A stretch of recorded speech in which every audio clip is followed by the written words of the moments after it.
आबनाए हरमज़ का रखवाला अबू मेहदी मिज़ाइल, जिसकी वजह से अमरीका आबनाए हरमज़ से कोई भी अपना बहरी जंगी बेड़ा या तेल बरदार जहाज़ गुजारने में नाकाम है।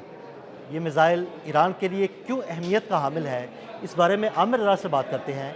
आमिर भाई, एक खौफनाक और तबाहकुन मिज़ाइल अबू मेहदी इसका नाम है।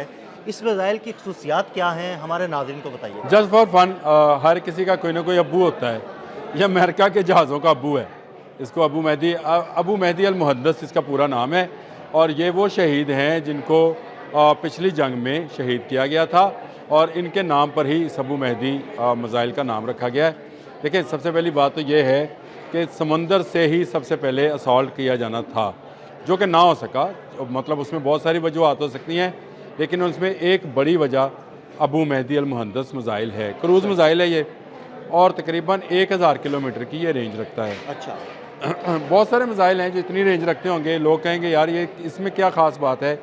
देखिए, ये सरफेस टू सी जो है सफ़र करता है, बिल्कुल समुंदर की सतह के साथ साथ जाता है। अच्छा। लेकिन असल बात जो है, ये ईरान का पहला मिज़ाइल है जो AI टेक्नोलॉजी से लेस है। यानी AI टेक्नोलॉजी से लेस मिसाइल, ये तो मैं पहली दफ़ा सुन रहा हूँ। जी बिल्कुल, ये ईरान ने एक ऐसा मिज़ाइल इंट्रोड्यूस करवाया है जो कि AI टेक्नोलॉजी से पर जो है इन्हिसार करता है।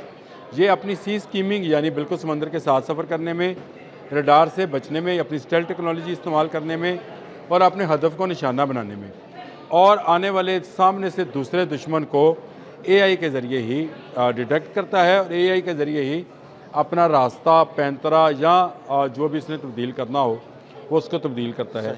तो ये आर्टिफिशियल टेक्नोलॉजी जो है, ये पहली मरतबा किसी क्रूज़ मिज़ाइल में इस्तेमाल करने वाला ईरान दुनिया का पहला मुल्क बन गया है। ये एक बड़ी ख़बर थी। और ये अबू मेहदी जो है, आपने बिल्कुल इसको सही नाम दिया कि ये आबनाए हरमज़ का रखवाला है। देखिए, इस वक्त आबनाए हरमज़ बंद है।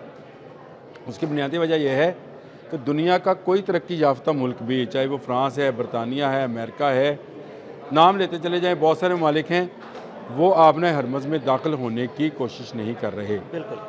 बाहर से जितनी मर्जी डोनाल्ड ट्रंप इजलास भी किया, कोई 30 ममालिक का इजलास है कि किस तरह आबनाए हरमज़ को खुलवाना है, लेकिन किसी की हिम्मत नहीं हो रही। नहीं, वो बड़ा पॉजिटिव था। और वो पॉजिटिव इसलिए है कि वहाँ पर जो तकरीरें हुई हैं वो सुनने वाली हैं। उसमें सब में ये सबसे पहली शर्त ये है कि जंग बंद की जाए। देखिए, ये पॉजिटिवली जो काम है।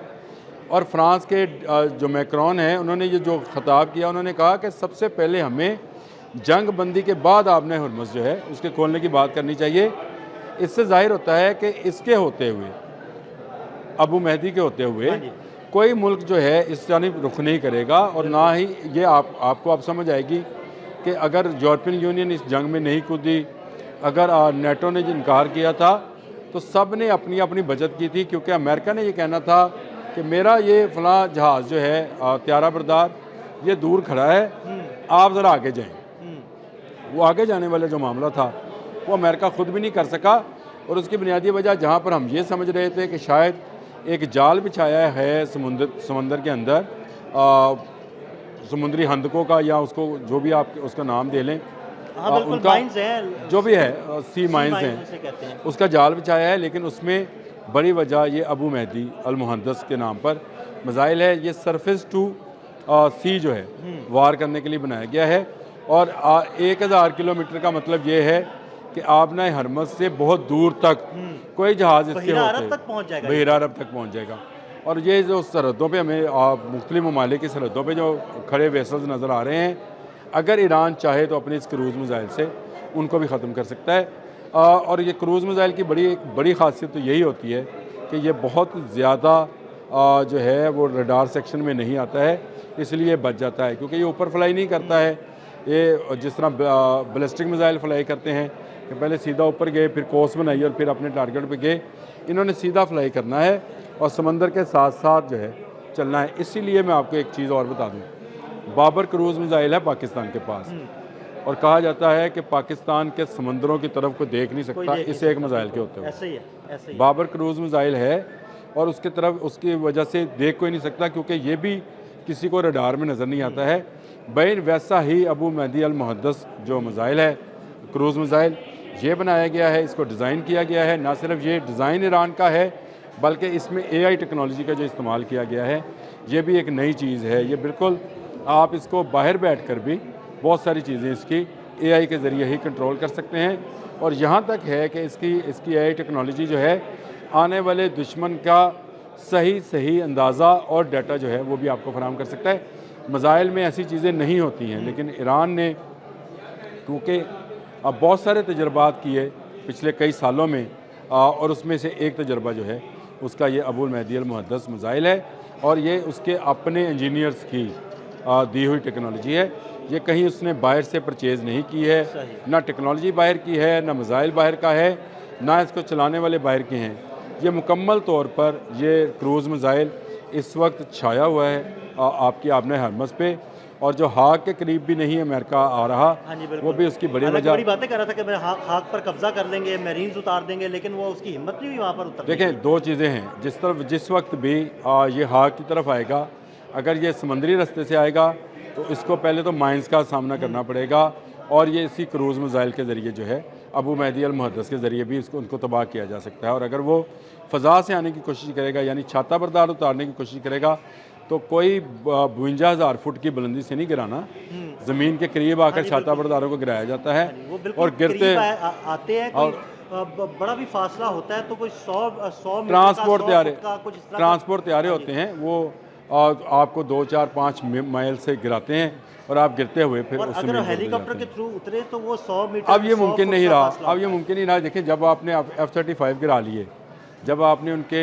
जो एयर टू एयर फ्यूलिंग वाले जहाज़ KC-135 हैं वो गिरा लिए, तो अब मेरा नहीं ख्याल कि हेलीकॉप्टर से ये काम करेंगे।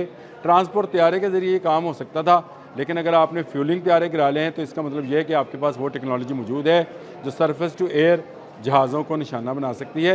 ये और ख़तरनाक चीज़ है। मैं ये समझता हूँ कि इस वक्त अबू महदी अल मुहद्दस इस पूरी तरह कब्ज़ा किए हुए अपने हरमज़ पे और मुझे ये शायद शक है कि बाबुल मंदब पे भी जो है यही क्रूज़ मिसाइल पहुंचाया गया है यमन को, क्योंकि बाबुल मंदब के बारे में है कि उसमें हौसियों को यमन में ही है हाँ जी, हौसी, बिल्कुल। उनको पहुंचाया गया है ताकि अगर उनको किसी वक्त ज़रूरत पड़े इनका बंद करने की तो वो बंद कर दिया जाए। तो एक ऐसा क्रूज़ मिसाइल जो AI टेक्नोलॉजी से लेस हो, जिसकी रफ्तार, जिसका बरूद इस काबिल हो कि बड़े से बड़े बहरी जहाज़ को तबाह कर सकता है, अगर ईरान के पास है तो आप इस बात का यकीन रखें कि दुनिया का कोई मुल्क जो है वो 30 मुल्कों की आपने बात भी की, ये 30 मुल्क लड़ने के लिए तो आएंगे नहीं, लेकिन ये जंग जो है ऐसे ही मिसाइल्स की वजह से ख़त्म होगी। ये अमेरिका की हरदर्मी जो है, ये इस तरह के जो बात है कि शायद मुज़ाकरात के ज़रिए से और किसी अमेरिका की शिकस्त की सूरत में हो जाए, जब तक ईरान के पास ऐसे अबुल महदी मुहद्दस मौजूद हैं, कोई बंदा आपने हरमज़ में से अपना जहाज़ नहीं गुजार सकता मासवाए पाकिस्तान के। बिल्कुल, बहुत शुक्रिया आमिर भाई ने इस मिसाइल की खसूसियात के बारे में आपको तफसील से बताया। मज़ीद अपडेट्स के लिए हमें फॉलो करते रहें। अदील अहमद और आमिर रज़ा को इजाज़त दीजिएगा। अल्लाह हाफ़िज़।